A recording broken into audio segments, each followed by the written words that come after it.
오늘은 산헤드린의 불법 재판을 받으신 예수님, 산헤드린의 불법 재판을 받으신 예수님, 이런 제목으로 말씀을 선고합니다. 우리가 이렇게 두 군데 말씀을 또 이렇게 때로 띄워가면서 읽은 이유는 이 말씀이 예수님의 불법 재판과 거기에 뒤에서 숨어서 지켜보던 베드로의 그 부인 사건이 지금 같이 겹치고 있기 때문에 베드로의 부인에 대한 내용은 내일 따로 할 거예요. 오늘은 예수님의 불법 재판 당하신 것만 모았기 때문에 이 요한복음에만 나오는 내용도 있고 마태복음에 나오는 내용이 이렇게 따로 돼 있기 때문에 이거를 다 우리가 불법 재판이라는 공통점으로 우리가 공부를 해야 됩니다. 겟세마네에서 강도처럼 붙잡히셨어요. 결박됐다는 겁니다. 예수님이 그냥 끌려간 게 아니에요. 아주 무서운 강도로 이제 그들이 취급을 해서 그 많은 군대와 천부장까지 로마의 군대가 동원된 거예요. 그리고 대제사장, 말하자면 유대 공회, 그 공적인 최고 기관에서 이 유대인 군사들도 파견한 거예요. 예수 한 사람을 잡기 위해서 이렇게 엄청나게 동원된 거는 예수를 반드시 죽여야 자기들이 권력을 이어나갈 수 있는 거예요. 이게 말하자면 쿠데타라는 것입니다. 쿠데타. 예수가 진짜 왕으로 오신 것 같으니까 제거해야 자기들이 그대로 기득권을 차지하지, 그렇지 않으면 자기들이 목 달아날 거라고 생각한 거죠. 그렇기 때문에 지금 이렇게 로마 권력과 결탁해가지고 이렇게 예수를 죽이는데 완전히 하나가 된 겁니다. 그 배후에 누가 있겠어요? 사탄이. 분명히 사탄은 예수를 알아요. 그리스도라는 걸 알아요. 그러니까 빨리 제거해야 자기가 권세를 그대로 이 땅의 임금이 돼서 누릴 걸로 생각했어요. 근데 거기서 그는 속은 거예요. 예수를 죽여야 자기가 득세할 거라고 생각했는데 예수를 죽이고 나면 자기는 권세가 떨어지는 거예요. 죗값이 사라지면 의인을 사탄은 건들지 못하는 거예요. 이렇게 하나님은 아주 공개적으로 공식적인 공의를 집행하고 계시는 거예요. 이게 비밀이란 말이에요. 그래서 십자가에 대해서는 오늘 본문에 재판을 하는 중에도 예수님 침묵해요. 말을 안 해요. 그래서 모든 것이 다 일치를 하고 있다는 거예요. 이 비밀의 사건을 어떻든 하나님과 예수님은 진행하셔야 되고 그것을 일체 비밀로 지금 함구하고 계시다는 거예요. 그러나 우리는 이제 다 지나간 후에 이렇게 말씀의 기록이 마태, 마가, 누가, 요한복음에 다 나오기 때문에 이걸 종합해서 딱 볼 때 얼마나 정확한 건지. 각 사람이 다 다르게 성경을 썼지만 일치되고 있잖아요. 그래서 연대기 성경이 위대한 거예요. 하나님의 그 말씀을 그냥 다양한 각도를 가지고 정확하게 모아서 그 상황을 우리가 핵심을 추려낼 수 있는 중요한 말씀인 거예요. 그런데 한마디로 말하면 예수님의 재판, 불법 재판이라는 거예요.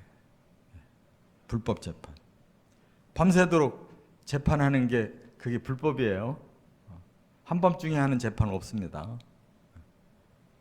그리고 오늘 본문에 보니까 두 곳으로 끌려가서 재판을 받아요. 이것도 불법이에요. 한꺼번에 지금 두 장소를 옮겨가면서 밤새도록 끌려가서 재판받고 있어요. 이것도 불법이에요. 자, 그런데 왜 그렇게 됐느냐? 실세가 따로 있어요. 공회의 의장이 따로 있고, 공회의 의장은 대제사장 중에 한 사람이 하는데 그 사람은 해마다 바뀌는 거예요. 의장은. 그러나 실세는 안 바뀌고 뒤에서 다 조정하는 거예요. 여기 그 사람들의 이름이 나오는데 하나는 안나스가 나오고 하나는 가야바가 나오는데 그 해의 대제사장, 공식적인 대제사장, 공회의장은 가야바예요. 그런데 실세는 그의 장인어른인 안나스라는 사람이 뒤에서 다 조정하는. 예수님이 어디로 먼저 끌려갔겠어요? 실세한테 먼저 끌려간 거예요. 재판 받고 나서 정식 재판 하라고 또 다시 가야바에게로 또 끌고 가시는 거예요. 끌고 간 거예요. 그리고 그 이튿날 이른 아침에는 다시 또 끌고 가요. 어디로?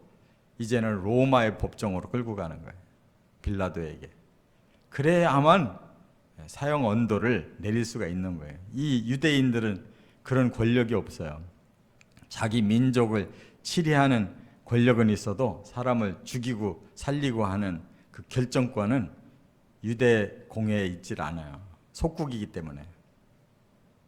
그래서 예수님이 이런 불법 재판을 이렇게 안나스, 가야바, 그 다음에 그 이튿날 이른 아침에 빌라도 법정을 가서 예수님 재판을 받게 하고 오전 9시 십자가에 달리신 거예요. 자, 그래서 오늘 두 가지 불법 재판을 상고합니다. 첫째, 요한복음 18장 13, 14 그리고 19절부터 24절 우리가 읽은 요 내용은 안나스의 불법 재판이에요. 안나스의 불법 재판. 그들이 예수님을 강도처럼 결박을 해가지고 먼저 끌고 간 곳이 안나스 대제사장의 집이라고 그랬어요. 이 실세가 이미 다 조절한 대로 예수님 붙잡혔고 그 앞에 먼저 끌고 갔다 그 말이에요. 그런데 그가 그 이미 뜻을 밝혀버렸어요. 실세가 누구에게? 가야바 대제사장에게, 그 공식적인 의장에게 이미 뜻을 밝혔어요. 뭐라고 밝혔느냐? 한 사람이 백성을 위하여 죽는 것이 유익하다. 이것이 실세의 마음이에요. 실세는 결정한 거예요. 한 사람이 백성을 위하여 죽는 것이 유익하다. 그러니까 예수는 죽여야 된다. 그게 이 우리 유대 사회가 평안한 길이다. 이 사람 놔뒀다가는 다 나라가 뒤집히고 큰일 난다. 이렇게 딱 위장해서 결론을 내린 거예요. 실제는 자기들의 권력이 무너질까 봐 두려웠지만 백성을 딱 명분으로 내건 거죠. 그래서 백성을 위하여 그 한 사람이 엉뚱한 짓 벌리는 거 놔두면 안 된다. 그를 죽여야 이 백성이 평안해진다. 이렇게 위장을 해서 결론 내리고 지시한 거예요. 이미 자기 사위 공회 의장한테 지시를 했다 그 말이에요. 여기 지금 그렇게 나오고 있잖아요. 그리고서 그 꼭두 새벽에 예수를 붙잡아 가지고 그렇게 결정을 내리려고 자기가 먼저 재판을 한 거예요. 그런데 안나스는 공식적인 재판할 수 없는 사람이에요. 공회 의장 아니에요. 공회 회의를 소집할 권한은 없어요. 실세일 뿐이에요. 그런데 자기 집으로 불러들였단 말이에요. 끌고 왔어요. 자기가 심판하려고. 이렇게 모든 게 불법이에요. 그래서 예수님도 여기에 저항하셔요. 제자들과 그의 교훈에 대하여 물었다 그랬어요. 그 말은 뭐냐면 이제 예수님에게 자꾸 말을 거는 거예요. 너희 제자들에 대해서 네가 그 제자들에게 가르친 내용에 대해서 나한테 소상히 얘기해봐라 하고 자꾸 말을 거는 거예요. 말을 걸으면 거기서 트집 잡아가지고 네가 이렇기 때문에 너는 죽을 죄를 진 거다라고 인정시키려고 하는 거예요. 그러니까 예수님이 뭐라 그래요? 내가 이미 공개적으로 회당에서도 또 길에서도 이미 다 한 말을 네가 나한테 묻지 마라. 들은 사람한테 물어라. 이렇게 딱 저항을 하시는 거예요. 왜냐하면 이는 그냥 실세일 뿐이라는 걸 알아요. 이 사람 때문에 죽고 사는 게 아니고 지금 재판 과정을 예수님은 겪어야 되는 걸 아시기 때문에 이 사람에게는 거부를 해버려요.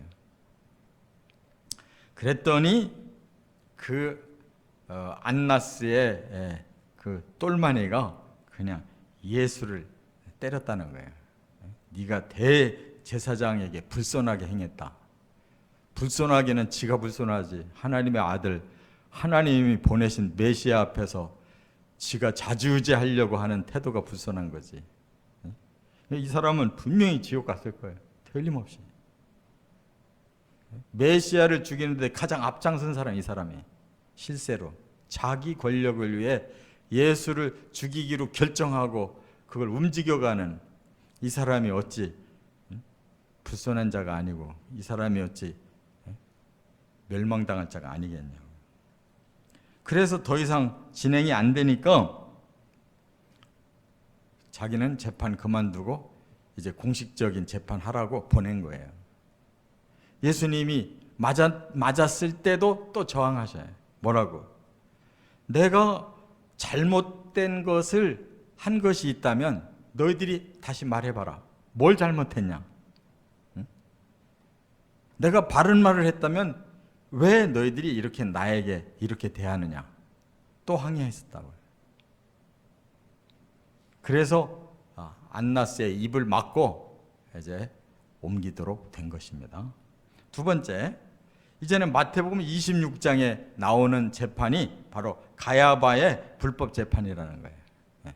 가야바는 공식적인 공회 의장이에요. 그러나 이미 자기 장인 실세의 말을 듣고 이 예수를 죽여야 되겠다고 마음에 결정한 사람이라는 말이에요. 그래서 지금 서기관들과 장로들을 다 모아놨다. 이게 공회를 소집해놨다는 거예요. 그들은 이미 예수를 잡아가지고 밤새껏 재판 끝내고 이른 아침에 빌라도 찾아가가지고 공식으로 사형 선고를 내리도록 다 자기들끼리 짠 거예요. 그래서 이렇게 새벽에 서기관, 장로들, 공회 의원들 다 불러들였단 말이에요. 그리고는 이제 결론은 이미 떨어졌으니까 뭐를 찾느냐? 증거를 찾는 거예요. 안나스는 실패했잖아요. 이들은 거짓 증인을 세우기 시작해요. 사실대로 콩콩 물어봐야 아무 자기들한테 소득이 없다는 걸 알으니까. 예수님이 이렇게 정면으로 반박하면 할 말이 없잖아요. 끄집어낼 게 없으니까 아예 거짓 증인들을 세웠는데 두 가지 세운 거예요. 하나가 뭐냐? 예수님이 이 성전을 헐어라, 내가 3일 만에 세울게. 그런 말씀 하신 적이 있거든요. 그게 바로 요한복음 2장 19절에 초반에 그 말씀 하신 거야. 예수님이 공생이 시작해서 초반부터 그 말씀했어요. 그러니까 이 사람들이 무슨 소리냐? 하나님의 성전을 부시고 네가 3일 만에 짓는다는 게 무슨 말이냐? 하나님 모독죄다 그 말이에요. 근데 그거를 말씀한 이유는 자기가 성전이라는 거예요. 하나님이 지금 이 예수의 몸 안에 계시잖아요. 그러니까 이 몸이 성전이에요. 하나님이 계신 전이라고. 예수의 몸이. 나를 죽여라. 내가 3일 만에 다시 살아날 거야. 이거를 아주 초반부터 예수님은 십자가와 부활을 복음을 증거하신 거였어요. 근데 이들은 아무것도 모르니까 이 건물을 부시면 다시 짓겠다고 하는 이놈이 신성 모독자다 이렇게 걸고 넘어지는 거예요. 여기에 대해서 예수님 딱 침묵하셔요. 어떻게 십자가를 설명하겠냐고. 지금 비밀인데. 그냥 십자가를 져야 되는데 그거를 설명해가지고 되겠어요? 딱 침묵해. 그러니까 두 번째 증인이 또 하나의 증거를 들이대는데 뭐라고 그러냐면 저 사람이 자기 자신이 하나님의 아들 그리스도라고 말했다는 거예요. 맞잖아요.